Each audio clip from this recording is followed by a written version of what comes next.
People began to discover this place for their own reasons.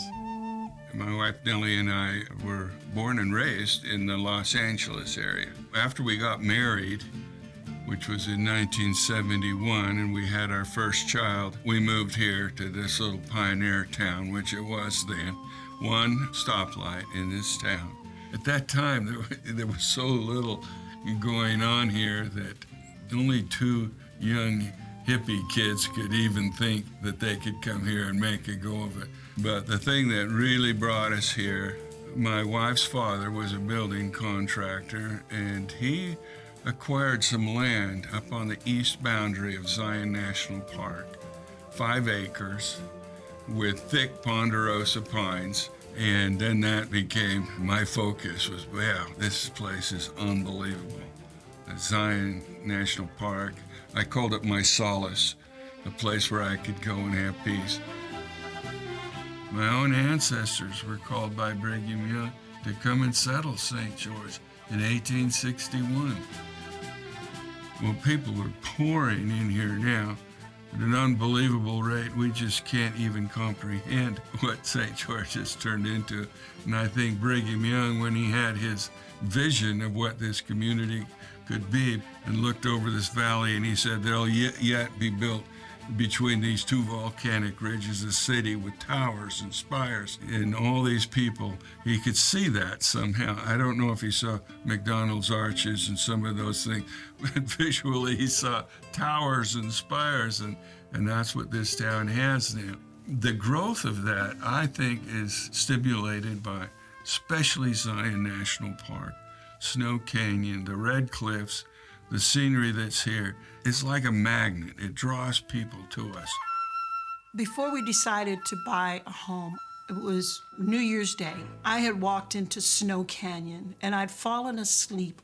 And when I woke up and I looked up, and all I could think of was, this must be the moment that the 16th century monk who penned the words, "How great thou art." And I looked up and I said, and just that feeling, "Oh Lord, my God, when I in awesome wonder consider all the world thy hands hath made, I see the stars, I hear the roaring thunder, thy power throughout the universe displayed." And in those words, "Then sings my soul." And that moment of how great thou art, these mountains and the red sand full of the richness, oxidized by the sun, the volcano, so you have the red, the white mountains, and then you have the volcano. And that was just, for me, it was, this is where I want to be. It takes your breath away and then it gives it back to you. And the feeling is the intangible part. Why are people coming here? Well, it's not necessarily just because of this and of that one thing, but they have a feeling for the place. And that feeling is strong. Dixie College became a destination for many people whose lives were changed here. One was a confident young high school basketball coach named Doug Allred. I had an opportunity to bring my Delta High School team down to St. George to play in a brand new gym. And I can remember I was absolutely dumbfounded with the beauty of it. I remember distinctly of asking my wife for a little piece of yellow stationery.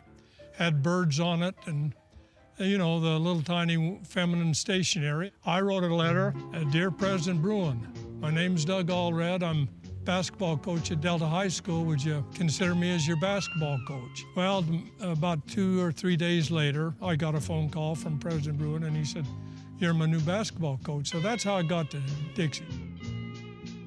The student body was loud. The community was loud. You couldn't hear yourself think. I had to holler at the kids at timeouts. I thought I knew everything. I was young. I got here when I was 28. Nobody could tell me anything about basketball because I knew everything. And I was up giving it to either the kids or the officials, and I was out stomping my feet, and he hollered, "Sit down, all red, and start coaching the team." I swallowed hard and sit back down. The first year I was here, and I do not know to this day how that bunch of kids gathered together, but I ended up with 12 ragtag, a kid from here, a kid from there, a football player, a basketball player that had played 2 years ago somewhere else. But I don't know what happened. It certainly wasn't a coaching style. I attribute it to the spirit that was here. Those kids, for some reason, they united and they won a conference championship. But I can remember distinctly the spirit of that bunch of kids that first year. And I attribute it now, didn't at the time, didn't know anything about the Dixie spirit. But as I think back, I think that spirit, I know that it encompassed that bunch of kids. But I realized that you had to recruit good talent. Coaching wasn't enough. You had to bring kids in that were talented. Let me mention the name of Lloyd Booth, a local St. George kid that was coaching in Vegas at the time. One of Lloyd Booth's Rancho High School basketball teams. It was an excellent team, and I think maybe 3 of his 5 starters were black kids. Without exception, his gifted kid was Lionel Hollins. But I invited him up, and I remember distinctly the day they came. At that time, you didn't come up through the gorge on I-15, you come up over Utah Hill. That coming off Utah Hill, coming into St. George, there was a pickup truck following them. And they said they followed them all the way into town, and they were right on our bumper, and we were scared to death because it looked like a bunch of cowboys. I think that was the initial start of recruiting the black kids into our community and our environment. But I think it was about that time because I had a wonderful feeling about the sincerity of that guy.